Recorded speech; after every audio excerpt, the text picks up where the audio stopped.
Olá, meus queridos alunos, professor Sérgio Carim, mais uma vez, para complementar o estudo de vocês com videoaulas de História. Desta vez, estarei aqui falando sobre a história do Brasil colonial, iniciando com o primeiro ciclo econômico brasileiro, que foi a cana-de-açúcar e toda a estrutura política e administrativa que foi montada pela metrópole portuguesa para conduzir esse processo de exploração do Brasil, visando aí os princípios mercantilistas, né, de utilização da produção açucareira. Bem, Salvador foi escolhida, como todos sabem, como todos nós sabemos, a capital da colônia, a partir de 1549, no governo Tomé de Souza. O próprio Tomé de Souza, ele já criou, né, uma estrutura administrativa centralizando o poder em suas mãos, né? Ou seja, em torno do governo geral, em torno do governador geral, ficava centralizada a administração colonial. É claro que as capitanias continuaram a existir, porém como forma de melhor administrar todo o espaço geográfico territorial da colônia, que era grande.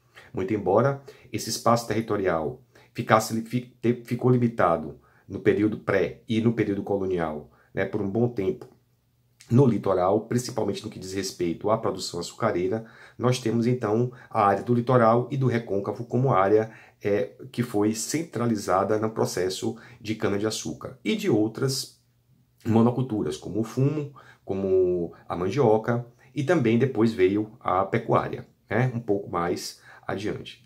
Bem, Salvador ela possuía um sistema administrativo que foi criado pelo governo geral, né, e por Portugal, com o objetivo de conduzir os negócios da colônia. Para tanto, foi preciso reforçar a relação entre metrópole e colônia através do Pacto Colonial. Lembrando a vocês que a metrópole era Portugal, a colônia do Brasil. E a relação entre metrópole e Portugal foi marcada pelo Pacto Colonial. Quer dizer isso? Isso quer dizer que o Pacto Colonial prendia a colônia de tal forma a metrópole que a colônia não poderia fazer comércio e com nenhum outro país, nenhuma outra metrópole, a não ser Portugal, que era a detentora, né, vamos dizer assim, dos direitos, através de tratados, de explorar o território brasileiro. Então, a primeira relação que nós vemos aí é a relação metrópole-colônia.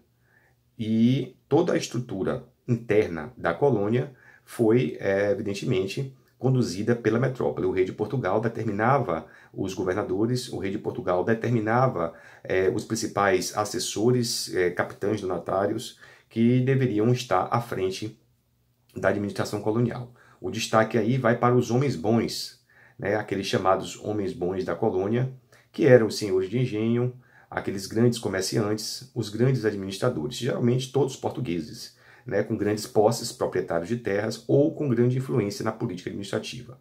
O principal órgão, atenção, o principal órgão administrativo da colônia foram as câmaras municipais ou as câmaras de casa e cadeia.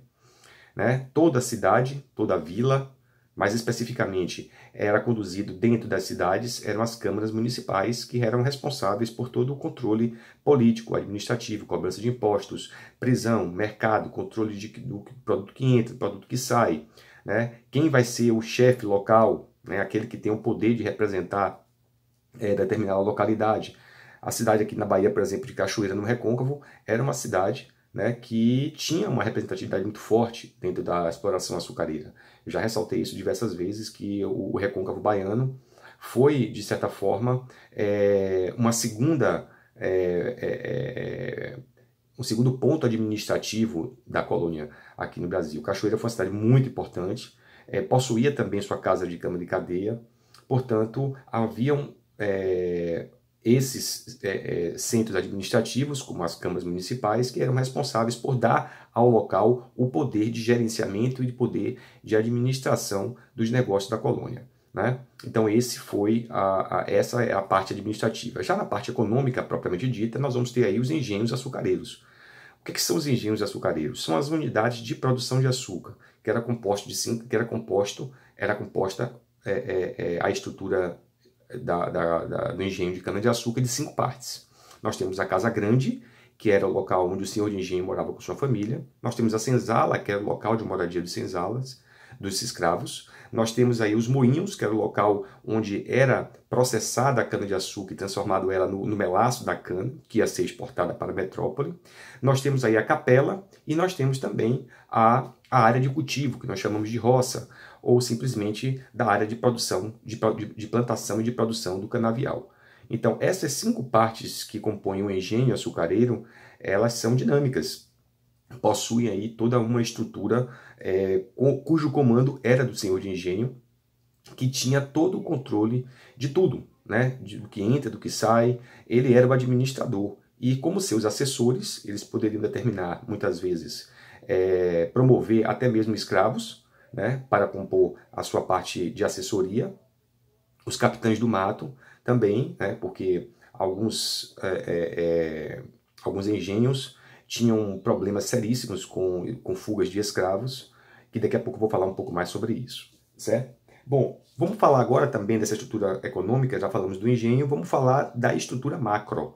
O que é a estrutura macro? É aquela ampla, né, que era o modelo agrário exportador. Esse modelo agrário exportador, gente, é muito bom que vocês, é muito importante que vocês prestem atenção, porque é um modelo que vai perdurar no Brasil por muito tempo e, na minha análise, nós temos ainda muito forte a presença do modelo agrário exportador no Brasil, que alguns historiadores classificaram como plantation. O que é o plantation? É a estrutura de produção agrária exportadora que compõe em sua base, para se caracterizar como plantation, a monocultura, o latifúndio e o modo de produção escravo. Há algumas controvérsias com relação à monocultura, porque nem sempre os grandes latifúndios tinham uma só cultura. Ou nem sempre prevaleceu a cana-de-açúcar, no caso do Brasil colonial. E é verdade, porque aqui nós temos uma diversidade muito grande de produtos que eram explorados, né, eram produzidos em larga escala. A grande característica do plantation é exatamente o latifúndio e o modo de produção escravista. Isso aí não há do que se contestar. A monocultura poderia se variar um pouco, mas o que prevaleceu foi a cana-de-açúcar. O modelo agrário exportador, ele era inserido no contexto do mercantilismo, do capitalismo comercial, né, que foi característico de toda a Idade Moderna no sentido de da exploração do processo colonial em toda a América, com exceção lá dos Estados Unidos, nas 13 colônias. Isso aí é uma outra etapa também que nós veremos. Bom, para falar também de todo o sistema de cana-de-açúcar, da exploração econômica do ciclo açucareiro no Brasil, nós temos que falar com destaque importantíssimo para o modo de produção, que foi o modo de produção escravista. Né? Em minhas aulas eu sempre ressalvo a importância do modo de produção escravista. Mas para que os escravos chegassem aqui foi preciso passar por um processo anterior muito mais complexo, que foi o traslado de escravos de africanos da África para o Brasil como escravos.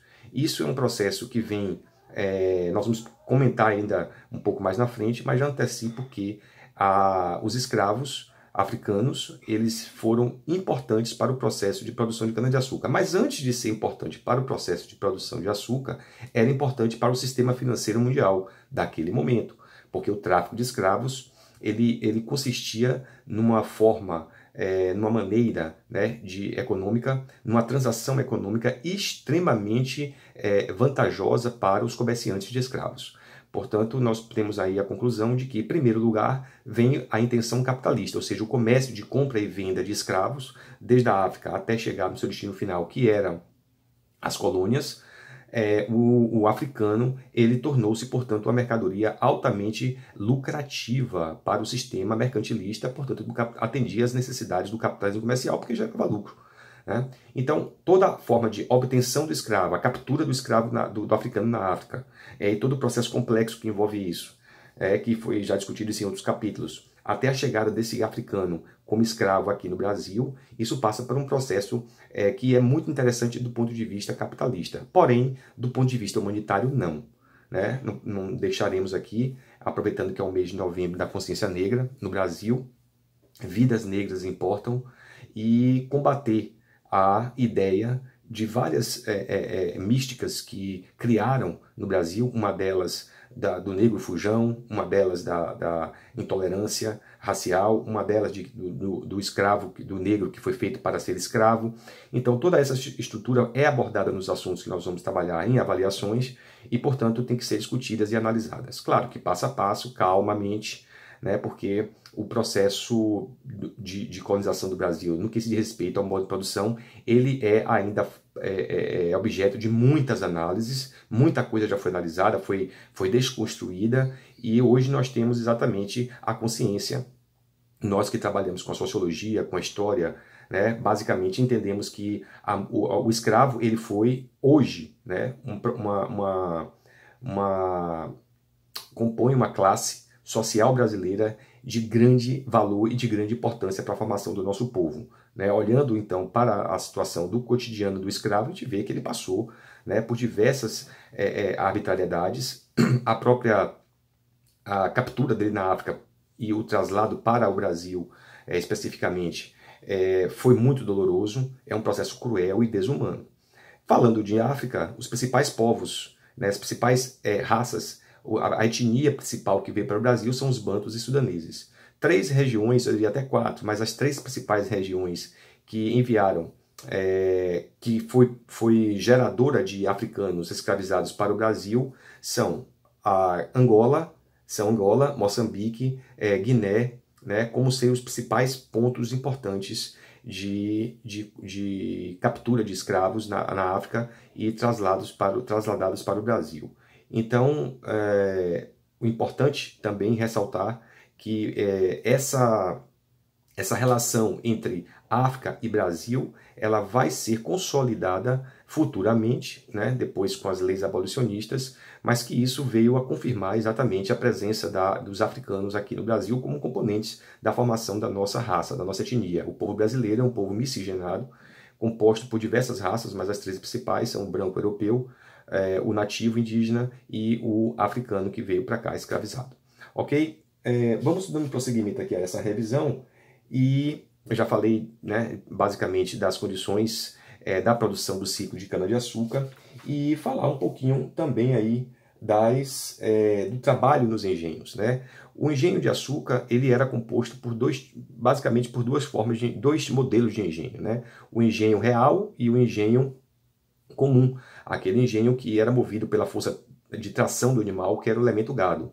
Portanto, nós temos aí. E o outro era o engenho real, que era movido por força hidráulica, um pouco mais caro, mais custoso, né? Mas entre esses 2 sistemas de engenhos, nós temos aí a presença de um elemento muito importante que vai ser crucial para a economia brasileira, a economia de Portugal, mas principalmente para alavancar o comércio interno, já que o comércio interno na colônia era devidamente controlado, né? A colônia não poderia ter grande volume de comércio justamente para não gerar muito capital aqui dentro. O capital deveria ficar na metrópole. Portanto, o elemento gado, a pecuária, ela foi muito utilizada dentro do processo de colonizador do Brasil. A pecuária, através do elemento, chegou aqui com os governadores gerais. O gado não é um animal que era característico aqui da América, né, das Américas, diga-se de passagem, veio da África, veio da Ásia, veio da Europa, mas especificamente veio com a função de ocupar uma estrutura de apoio a toda a produção açucareira, se referindo no caso da cana-de-açúcar. Portanto, nós temos aí o gado como força motriz, né, nos transportes, puxando a carroça, transporte de escravos, transporte de pessoas, né, principalmente nos moinhos, onde a força do gado poderia mover o moinho. Posteriormente, logo, eu diria que paralelamente à produção açucareira, a pecuária veio se desenvolvendo como atividade econômica, um pouco inferior à cana-de-açúcar, logicamente, mas que com o tempo o gado passou a se expandir pelo recôncavo e também pelo sertão, mas que houve uma deliberada intenção do colonizador em expandir o gado pelo interior, porque isso provocou a expansão territorial brasileira, que é um assunto próximo aí que nós viremos a estudar. Mas o gado ele se torna aí um fator de expansão territorial e também um fator de expansão econômica, haja vista que o gado será utilizado em larga escala em todas as regiões do Brasil. Hoje o gado ele é fonte de renda com a exportação de carne, do leite também, né? E nós temos já no Brasil Colônia um grande volume de áreas que foram destinadas para a pecuária. Bom, esse é a nossa revisão para a nossa avaliação e também fica aí um resumo, né, para quem quiser tirar algumas dúvidas sobre o ciclo de açúcar, pacto colonial, modo de produção. Ressaltando aí a importância da mão de obra escrava e a vinda de escravos para o Brasil, que superou as cifras aí de mais de 11 milhões de vidas africanas que foram escravizadas aqui no Brasil. Ok? Um abraço a todos, boa sorte.